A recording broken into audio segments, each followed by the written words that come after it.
네, 청년 정치인 두 분과 꽉 막힌 정치의 틀을 깰 정치 뉴스 매주 화요일 아침에 우리가 하고 있습니다. 청정시대 시간인데요. 이경전 더불어민주당 상근 부대변인 그리고 김재섭 국민의힘 도봉갑 당협위원장님 함께하겠습니다. 두 분 어서 오십시오. 네, 오랜만에 안녕하세요. 인사드립니다. 네, 우리 또 이경 대변인이 너무 센스가 있어요. 흰 옷을 입고 오셨다가 제 옷이 흰 것을 보고 자기가 과감히 딱 자켓을 벗어 던지고 이 블라우스 이 예쁜 색깔을 보여주시네요. 이야, 감사해요.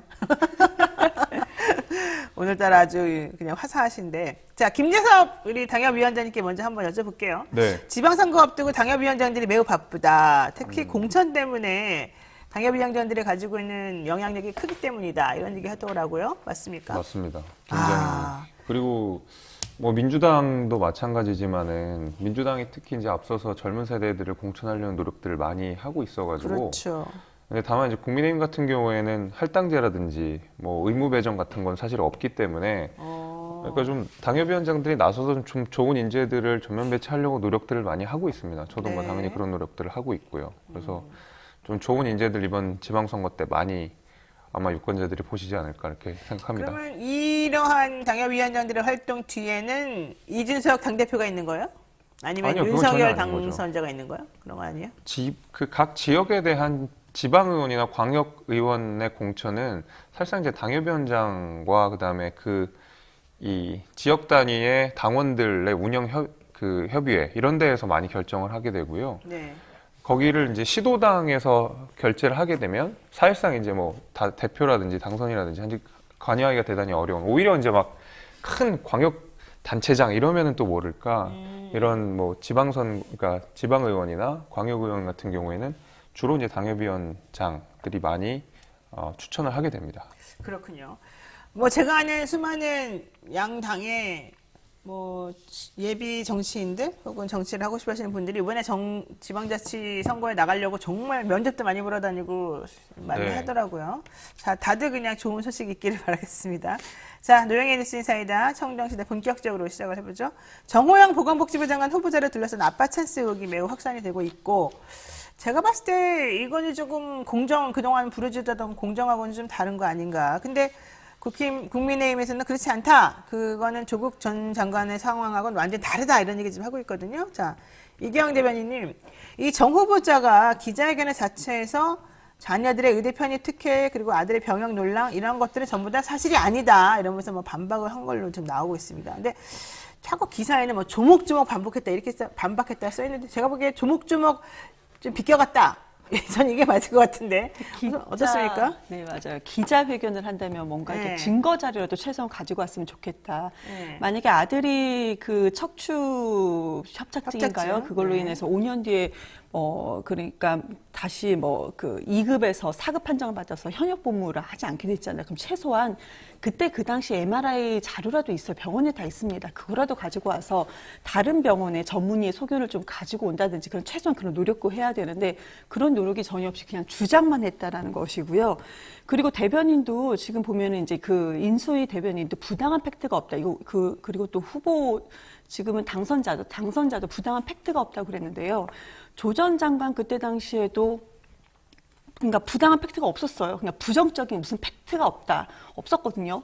검찰이 압수수색을 그때 당시 70여 곳, 그 이후에는 100여 곳을 압수수색하면서 그 미성년자 중학교 때 그 일기장까지 뒤져가면서 나왔던 그런 것들이 이제 나중에 밝혀진 건데 지금 부당한 팩트가 없다라는 것은 앞뒤가 맞지 않다라는 거고 그리고 또 검찰이 그때 당시 압수수색할 때 했던 얘기가 있거든요.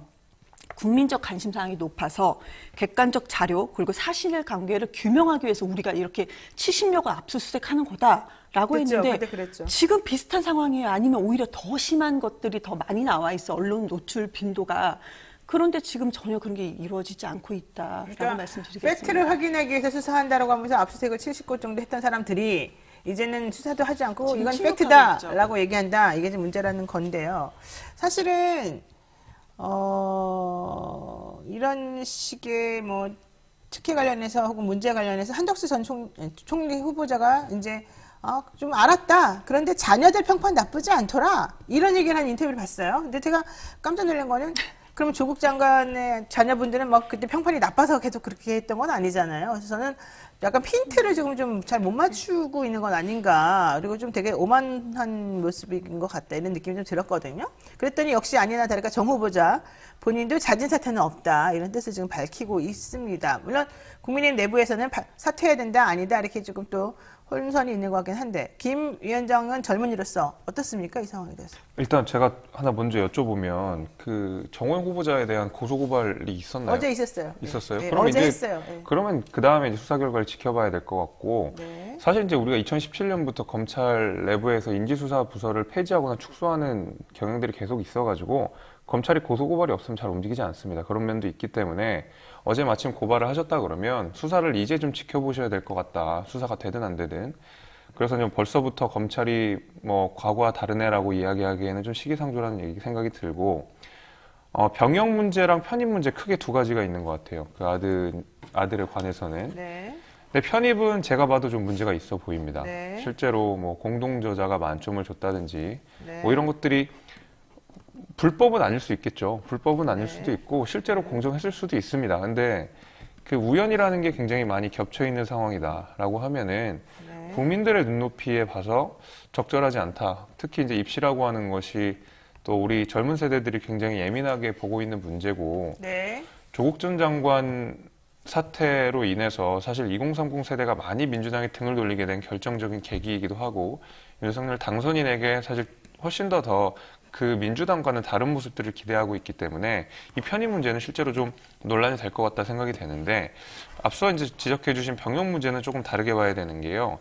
뭐 경북대 병원에서 MRI를 찍고 뭐 해서 뭐 자료를 제출하진 않았다고 하셨지만은 결국 그러면 4급 사회복무요원 판단을 받게 된 결정적인 자료는 병무청에서 찍었던 CT입니다. 그러니까 저는 만약에 이게 뭐 모든 그 정호영 후보자가 제출했던 자료로서 4급 판정이 받았다 그러면 앞서 지적하신 부분이 제가 인정이 되겠는데 네. 이거는 병무청에서 확인했던 거고 병무청이 판단을 내린 거기 때문에 네. 적어도 병무청의 판단은 우리가 존중해야 된다고 보거든요. 저는 네. 그런 의미에서 조금 두 개를 달리 봤으면 좋겠다.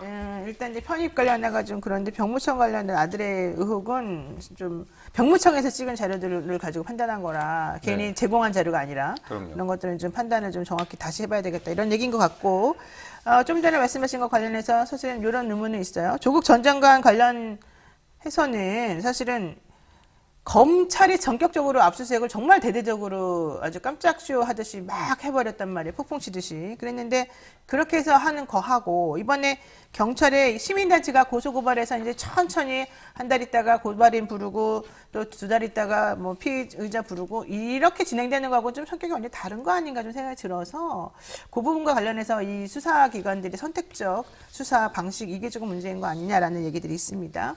자, 또 요 얘기 해보겠습니다. 조국 전 장관 당시와 판박이 아니냐라는 분석에 대해서 조국 전 장관 SNS 올린 게 있습니다. 4달만 입학 취소? 이게 경정인가? 이런 거요. 자, 경정이라고 하는 거는 무슨 말인지 요즘 아시죠? 윤이라고 하는 거를 뒤집은 게 경이에요. 그래서 윤석열 당선자가 맨날 주장해왔던 이 공정이라고 하는 것을 윤석열 당선자 식의 공정이라는 뜻으로 약간 비아냥거리는 비꼬는 듯한 그런 단어인데요. 자, 밑그림 조국 이게 경정 이렇게 나오면서 4달만 입학 취소 이게 경정인가 이러면서 윤석열 비꼬았다 이렇게 좀 얘기가 되고 있습니다. 근데 이런 게 사실은 각종 커뮤니티나 댓글 유튜브 댓글에 사실 경이라는 글자가 되게 많이 나오거든요. 그 얘기는 그만큼 이제 국민들이 윤석열 당선자가 이율배반적이고 좀 모순적이다 이걸 지적하려는 것 같은데 어떻습니까? 이 조국 전 장관의 이런 뭐 SNS 글도 있지만은 조 전 장관도 그동안에 몇 달 동안 지금 SNS에서 이미 많이 회자되고 있는 것을 최근에 한번 쓴 거 같아요. 한 번도 이제 이런 표현을 하지 않았었다가 이렇게 쓴 것 같은데 우선은 공정과 정의에 지금 맞냐. 그러니까 우선은 그 지난 대선 기간 동안 그 배우자와 장모에 관한 부분에 대해서 이것이 공정이냐라는 그런 얘기가 많이 있었어요. 특히 20대, 30대 청년들 사이에서 오히려 좀 상당히 많이 있었고 그런데 이번에는 본인의 40년지기 친구라고 합니다. 한마디로 코드 인사나 마찬가지죠. 보건복지부 장관에 이렇게 놓는 것이고 그리고 아까 병역비리 좀 얘기해 주셨는데요. 병역비리 그거 저는 이게 이상하다고 보는 것이 보건복지부 장관인데 아니 이건 병역비리이고 그쪽에서 병무청도 거기에 이제 의사가 어찌됐던가 이런 거 진단하는 거 아니겠습니까? 네. 그것이 이상하다라는 거 다시 한번 짚고요. 그래서 이게 공정이 아니다. 청년들이 이 부분에서 얘기한다는 거 한번 짚는 것이고요. 그리고 지금 보면은 편입 이상하죠. 네. 그러니까 부원장일 때 딸하고 아들이 그 응시를 합니다. 딸은 네, 합격을 네. 하고 그런데 아들은 그 다음에 특별 전형이 생겨서 그 다음에 그러니까 원장일 때 합격을 하는 거예요. 네, 네, 아버지가 그렇죠. 있는 곳에. 근데 영어 점수가 높다고 했는데요. 그때 당시에 딸이 합격할 때 학점과 영어 점수 아들이 더 높았어요. 그래요? 근데 딸만 합격을 했다는 거죠. 여기서 뭐냐 면접, 그러니까 면접 부분에서 주관적인 평가 점수가 더 높아야지만이 합격 가능성이 높구나 이런 거고 전체 800점이라고 하는데 아들 같은 경우 전체 800점인데 지금 이것이 떨어진 학생하고 8점여 차이밖에 나지 않는다고 그래요. 그리고 거기에 영어 점수 높은 아이들은 그 제가 이제 엄마이다 보니까 아이라는 표현을 썼는데 그 청년들은요 솔직히 아니 영어 점수 다 높아요 솔직히 거의 다 만점이에요. 저는 다시 알아봤거든요. 네, 이 영어 영어 점수 잘해요, 갖고 차이를 할 요즘. 수가 없대요. 다 만점이라고 얘기를 하니까 이거는 지금 이해가 되지 않는다. 그리고 또 너무 많은데요. 뭐 네, 네. 저는 하나만 다시 한번 짚어볼게요. 허리가 아팠다. 그런데 또 봉사활동을 했다. 이것도 이상하죠. 그런데 그때 당시에 19학점을 들으면서 주 40시간에 또 봉사활동을 했다는 거예요. 네. 19학점을 들으려면 아침부터 저녁까지 있어야 되거든요. 주 40시간이라는 것은 오전 아침 9시부터 저녁 6시까지 또 봉사활동을 해야 된다는 거예요. 지금 언론에 노출되는 것은 이것을 누구를 휠체어를 미는 정도였기 때문에 허리는 상관없다라고 하는데 시간상 맞지 않다. 근데 학생들 특히 이제 젊은 청년들 같은 경우는 네. 이것을 좀 조목조목 따지는 것 같아요. 네, 그러면서 네. 이것이 공정이냐. 그래서 조 전 장관의 이런 그 입학 취소 부분에 대해서는 이 부분은 조 전 장관이 무슨 얘기하면 청년들이 막 반기를 사는 부분이 있었어요, 과거에는. 근데 지금은 그런 분위기는 아닌 것 같습니다. 그래요. 자, 예. 저도 말씀을 좀 드리면 그러니까 아까 제가 말씀드렸지만 편입 문제에 대해서는 제가 인정하는 부분이 좀 있는데 병역 관련돼서는 그게 의사의 판단이 있었지만 CT 결과 자료가 있었기 때문에 우리가 병무청의 판단을 존중을 해야 된다는 말씀을 드리는 거고요. 그리고 그 안에서 당연히 의사가 판단을 하지만 병무청에 있는 의사가 정호영 후보자랑 무슨 상관이 있습니까? 아무런 상관 네. 없거든요. 이제 그거 말씀드리고 사실 이제 이경 대변인이 예를 들면 윤석열 당선인의 공정 문제 이슈에 대해서 문제 제기를 한다. 납득할 수 있습니다. 네. 근데 저는 조국 전 장관이 이렇게 공격하는 것이 무슨 의도인지 사실 모르겠어요. 그러니까 나도 잘못했는데 저쪽도 잘못했으니까 같이 털어달라는 얘기인 건지. 사실은 아까 말씀드렸지만 이경 대변인께서 그런 문제 지적을 한다 그러면 겸허하게 수용하고 받아들일 건 받아들이겠지만 이 조국 전 장관은 실제로 본인이 입시비리 의혹과 관련돼서 유죄가 나왔고 사모펀드와 관련돼서도 유죄가 나오신 분이에요. 어떠한 반성이나 참여도 없이 그냥 저 사람도 잘못했으니까 끝까지 털어주십시오라고 하는 것은 사실 이분께서 그 전에 저희가 형사법 교수셨거든요. 네네. 근데 이제 대학교 1학년 때 저희가 형사법을 배우면 그런 거 배워요. 불법에는 평등이 없다 이런 얘기 배우거든요. 그러니까 말하자면 내가 여기서 신호 위반으로 경찰한테 걸렸다고 해서 저쪽으로 지나가는 신호 위반하는 차량 쟤는 왜 안 잡아요? 라고 변명하는 것이 먹히지 않는다라는 게 형사법 대학교 1학년 때 배운 내용이거든요. 네. 그걸 가르치셨던 분이 본인이 지금 불법의 평등을 주장하고 있는 거예요. 되게 네. 앞뒤가 몰랐으면 무능한 거고 형사법 교수 자격이 없는 거고 알았음에도 불구하고 이런 식인 거면 정치적으로 굉장히 호도를 많이 한다. 저는 그 생각이 들어요. 여기서 참고로 하나만 정정을 해드리면 조국 장관은 아직 유죄가 나온 게 아닙니다. 조국 장관 부인인 정경심 교수에 대한 유죄가 어쨌든 있고요. 입시비리 의혹과 관련돼서는 그러니까 유죄가 나왔기 그거는 때문에요. 이제 부인에 대한 것이고 이 조국 장관에 대한 거는 재판 진행 그러니까 중이라는 조국 전 거. 장관의 자녀에 대한 입시비리 의혹이 있는 거니까요. 그거는. 자, 어쨌든 그렇게 해서 보고요. 지금 국민의힘 입장에서는 어쨌든 조국 판박이 프레임 이런 것들이 사실 썩 편할 것 같지는 않습니다만 장제원 비서실장이 이렇게 막 기자 이름까지 거론하면서 막 좀 화내는 거는 좀 부적절하지 않느냐. 이게 오히려 좀 뭔가 이런 말 써도 되나요? 캥기는 게 있어 그러는 건지 뭐 이런 얘기가 좀 나오고 있는데 뭐 그런 건 아니겠죠? 그분 성격이 좀 워낙 좀 다혈질이라서 그런 거겠죠? 뭐 계속 이제 많은 질문들을 받다가 좀 짜증이 나셨나 짜증이 봐요. 나신 거예요? 네, 아마 그랬었던 것 같은데. 그래서 그 기자 실명까지 거론하면서 막 화를 내요. 이 당선인 비서실장이. 네, 그건 좀 그거는 부적절하죠? 저는 뭐 적절하지 않았다고 네, 생각합니다. 좋습니다. 네. 자, 근데 문제는 아빠 찬스 논란이 불거진 후보자가 또 있다는 거예요. 그리고 뭐 아까 최민희 전 의원은 우리 인터뷰하면서 아빠 찬스 아니다. 아빠 친구 찬스다.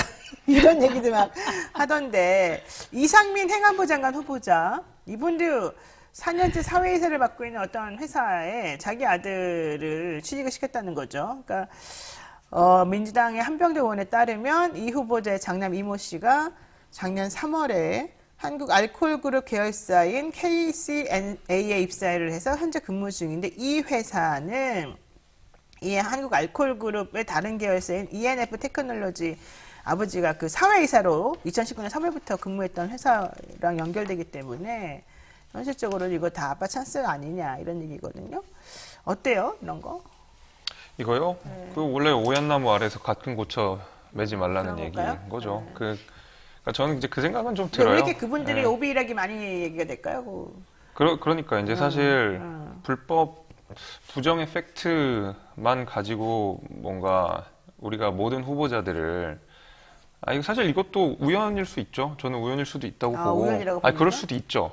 근데 이제 공직자에 대해서 네. 우리 국민들이 바라보는 기준이라는 것이 사실 네. 조국정 장관 이후로 굉장히 높아졌다라고 생각이 되고 말 그대로 오비락하면 안 되는데 네. 이런 것들이 있다 보니까 알겠습니다. 조금 더 국민의힘에서는 소상하게 이에 대해서 설명을 좀 드릴 필요가 있다 생각이 듭니다. 네, 좋습니다. 그리고 또 한덕숙리 후보자랑 박보길 문체부 장관 후보자 2013년도에 우리가 위안부 일본인들의 그 망언 때문에 너무너무 국민들이 다 속상했었는데 하필이면 그때 아키히토 일왕 생일 축하회에 참석을 했고요. 특히 뭐 박보길 후보자는 당시 자기가 중앙일보 대기자였기 때문에 취재차 참석했다고 설명하고 있습니다만은 실제 그분은 거기 다녀온 다음에 아베의 역사관을 주제로 기획 기사를 쓰기도 했습니다. 특히 예전에 이 박보균 기자가 쓴, 그러니까 지금 이제 후보자지만 일본 국민과 비교해서 우리 국민이 저급하다라고 썼어요. 예전에 칼럼에서. 그 이런 말씀, 것들 매우 부적절한 거 아닙니까? 그 말씀 제가 드리려고 했었는데 네. 해버리셨어요. 네. 저도 이제 충격받은 게 우선은 그러니까 그 생일에 갔었다. 네, 거기까지 좋아요. 네, 일왕 네. 생일 축하회에 갔었다. 뭐 갈 수도 있겠다. 뭐 고위직들이니까 본인들은 네, 네, 네. 그렇게 생각을 우선 넘기겠습니다. 그런데 그러니까 한덕수 총리 후보자에 대해서는 우선은 여기서는 말씀을 안 드리고요. 박보균 후보자가 그러니까 말씀 주신 것처럼 우리나라 사람이 일본인과 비교했을 때 저급하다 이런 네, 칼럼을 네, 썼던 충격이에요. 분이세요. 근데 그분의 칼럼을 다 보면은 그런 비슷한 것들이 좀 많이 발견이 된다. 그리고 일본 우호적인 칼럼이 상당히 많다라는 것이고 네. 그 이후에 지난 대선 기간 때 보면 그랬던 분이 윤비어 청가라는 그 언론의 비판이 있을 정도로 그러니까요. 윤석열 그 당시 후보에 대한 그런 좋은 글 이런 것을 막 쏟아냈다 이렇게 표현을 하고 있거든요. 그렇게 많이 뭐 하고 있는데 근데 문제는 그거죠. 지금 문화부 장관 후보자라는 거예요. 문화부 장관 후보자. 지금 일본에서 세계유산 등재된 군함도 있잖아요. 이거 네, 강제징용 네. 역사 완전 지웠죠. 네, 네. 그 일본 국정 교과서에서도 강제징용, 또 위안부 기록을 아예 또 지우고 있고, 또 이 생일 장치 때도 한 참석했던 사람은 나 그거 독도가 한마디로 독도가 포함되어 있는 곳에 내가 정치인이다. 독도가 본인 나라 땅이다라고 했던 거 아니겠습니까? 근데 문화부 장관이기 때문에 오히려 더 이렇게 일본에 대해서 우리가 배울 건 배울 수도 있습니다. 좋게 표현할 수도 있는데 이런 식으로 우리나라가 저급하다라고 표현하는 사람이 그러니까 문화부 저는 장관이 된다는 충격이었어요. 부분에 대해서 네. 충격적이다. 네. 그런데 이걸 충격으로 떠나는 것이 아니고 지금 국회에서 들었던 소리가 뭐냐면 왜 그러니까 그 우리 인사청문회 관련 자료들이 다 있잖아요. 그런데 많은 부분들이 지금 언급하지 않은 많은 부분들이 어쩜 이렇게 사익을 추구한 그런 그런 자료들이 빼곡하게 있는데 이분들을 뭐를 믿고 지금 여기에 나오느냐 참 대단하다 이런 얘기가 지금 나올 정도입니다. 알겠습니다. 한편 민주당이 가장 벼르고 있는 또 하나 후보자가 바로 한동훈 법무장관 후보자죠. 박홍근 원내대표가 발언한 게 있는데 이게 팩트TV에서 나온 건데 쇼츠로 편집이 됐어요. 더불어민주당 공식 유튜브에서 우리가 확인한 거냐 한번 보겠습니다. 인사가 망사가 되었습니다. 한동훈의 내정은 망사를 넘어 망국 인사입니다. 입으로 공정과 상식, 국민통합을 외치던 윤석열 당선인의 한동훈 법무부 장관 지명은 새 정부의 기대와 희망을 걸던 국민들에게 날린 어퍼컷입니다. 윤석열 정부의 실질적 이인자, 문고리 소통령에 의한 국정농단의 위험한 전조입니다. 암덩어리가 되기 전에 깨끗이 도려내야 합니다. 네, 인사를 넘어 망사다. 망사를 넘어 망국 인사다. 암덩어리다. 아주 격한 표현들이 나왔거든요. 어떻게 보십니까? 글쎄요, 뭐 이런 거친 표현 쓸 만큼 뭐 박홍근 의원은 잘하시나 그런 의문이 하나가 들고 지금 이제 저도 처음 들었는데 박홍근 대표가 말한 말하자면 한동훈 후보자에 대해서 공격하는 내용들이 다 정치적 수사예요. 예를 들면 아까 전에 뭐 우리가 뭐 편입 문제, 뭐 병역 문제 사실 이런 걸 가지고 뭐 박홍근 대표께서 말씀을 하셨다 그러면 저희도 뭐 대비를 하고 이러는데 그냥 뭐 암덩어리다, 뭐 2인자다. 뭐 사실 아무런 뭐 증명도 안 되고 그냥 본인 생각을 이렇게 공공연하게 저 사람에 대해서 그냥 퍼붓는 것이 과연 저는 이 제1야당의 원내대표로서 책임 있는 언행인가라는 생각이 들어요. 그냥 막 누구나 그냥 할 수 있는 그냥 저 사람이 싫어서 죽겠다라는 느낌밖에 주지 않는 그런 언사라고 생각이 돼가지고 네. 좀 유능한 모습을 보여주셨으면 좋겠다 생각이 들어요. 주바라기님은 인사, 망사, 통쾌, 상쾌 이렇게 쓰셨고, 김영건님은 한마디로 말하면 그놈인 것 같습니다. 우리나라에 깨끗한 분이 이렇게 없습니까? 뭐 이런 얘기까지 아니, 물론 하셨는데. 국민의힘을 지지하지 않고 민주당을 지지하시는 분들 중에서는 네. 박홍근 원내대표의 언행이 시원하고 그렇게 들릴 수가 있겠죠. 근데 그게 책임 있는 정치이냐 이 말입니다. 아무런 증거 없이 그냥 무슨 뭐 암덩어리다. 왜 암덩어리인지도 근거가 설명하지 뭔지 못하면서 그냥 정치적 수사만 남발하고 있는 상황인 거거든요. 네. 예. 자, 그런데 또 이제 일각에서는, 한동훈 후보자는 뭐 상속 증여농지 농지법 위반도 있었고, 전월세 신고제 위반한 것도 있었고, 그 다음에 공무원, 고위직 공무원 신분으로서 그냥 무슨 일만 터지면은 자기가 나서서 정치인처럼 SNS를 통해가지고 모든 언사와 발언을 하면서 좀 부적절한 언행들을 많이 했기 때문에 이것도 문제 아니냐. 그리고 자기만 잘났다고 생각하는 거 아니냐. 이제 요런 얘기거든요. 어떻게 보세요? 그거 제가 먼저 해명을 좀 드리고 하겠습니다. 예. 그 농지법 위반 의혹과 관련돼서는 아니다. 이건 전혀 의혹 아니다라고 이미 밝혔었고 사실은 이게 실제로 2019년 판례에 따르면 저도 기사를 보고 온 겁니다. 농지법 위반 소지가 없는 이슈이기 때문에 근데 이거는 좀 과도한 의혹 제기라고 되고 네. 이 전월세 신고제 관련돼서도 실제로 임차인 인터뷰를 했더라고요. 그래서 오히려 편익을 좀 봐줬다 이런 인터뷰가 있기 때문에 깎아줬다고 얘기했어요. 그 사람은 18억인데. 네, 오히려 좀 깎아줬다 이런 얘기도 있기 때문에 적어도 이제 임차인 말은 믿어볼 필요가 있다. 그리고 두 분 간의 합의를 통해서 계약이 된 거라 그러면 적어도 법적인 이슈는 없는 거잖아요. 농지법 위반 이슈도 마찬가지고. 저는 그래서 뭐 지금 의혹 제기하는 것들 그리고 이제 SNS 말씀하셨는데 현직 비서관인 탁현민 비서관 같은 경우에도 쓸데없는 소리 많이 해가지고 문재인 대통령한테 혼나고 그러지 않습니까? 그러니까 뭐 공직자가 SNS 할 수 있죠. 그러니까 도를 넘으면 안 되는 것이고 그거는 이제 결국 국민들의 판단의 몫이고 청문회 과정 속에서 민주당이 얼만큼 그것에 대해서 아주 세밀한 타격을 하느냐인지 저는 그걸로 남아있다고 생각합니다. 네. 공직자 SNS 하는 부분에 대해서는 전 개인적으로 그렇게 비판하지 않아요. 뭐 본인이 하고 싶으면 하는 거죠. 그리고 본인 그 비판에 대한 책임도 본인이 알아서 지는 거니까 거기까지만 말씀을 드리는 거고요. 지금 전월세 계약 이거 관련돼서는 한마디로 강남의 타워팰리스 본인이 전세를 살고 있어요. 그 전세는 그러니까 임대차 3법에 따라서 5% 이내로 올렸는데 본인이 또 서초동에 자가가 있다는 거죠. 서초동의 자가는 12억 2천만 원짜리를 18억 5천만 원으로 올립니다. 그런데 아까 말씀 주신 것처럼 이거는 그렇게 상당히 그리고 18억 5천만 원도 그쪽 지역에서는 상당히 높은 가격이라고 다들 사시는 분들이 그런 얘기를 하시더라고요. 그런데 여기에 살고 있는 세입자가 직접 나서서 아니에요. 제가 더 올려드린 겁니다. 지금 그렇게 얘기했다는 거예요. 이게 지금 믿어집니까? 아까 뭐 우연히 이런 것도 있겠죠 했는데 여기에는 이상하게 우연이 상당히 많아요. 내가 전세 사는 사람이 지금 6억 3천이나 올리면서 제가 이 집이 너무 좋아서 제가 올려드린 겁니다. 안 살려고 이런 하다가, 이런 해명이 맞지도 않다. 그리고 전 마지막으로 지금 민정수석실 없애고 수사지휘권, 법무부 장관 수사지휘권 다 없애는 거잖아요. 근데 법무부 장관, 민정수석, 검찰이 이것이 한 역할이 아니거든요. 어떻게 보면 그 내부에서 견제를 해야 되는 것인데 한동훈 법무부 장관 이제 지금 후보자가 이 역할을 혼자서 다 한다. 그래서 언론에서 지금 얘기 나오는 게 뭡니까? 소통형이다. 이런 얘기가 나오고 있습니다. 그리고 인사청문은 분명히 해야 됩니다. 지금 나온 것만 이 정도인데요. 이분 아마 제 개인적으로 더 많이 나오지 않을까. 그래서 가장 재미있게 볼 수 있는, 그러니까 국민의 한 사람으로서 볼 수 있는 재미있는 인사청문회가 될 거라고 기대합니다. 네, 알겠습니다. 또 말씀 나누다 보니까 청정시대 시간이 또 벌써 훌쩍 가버렸네요.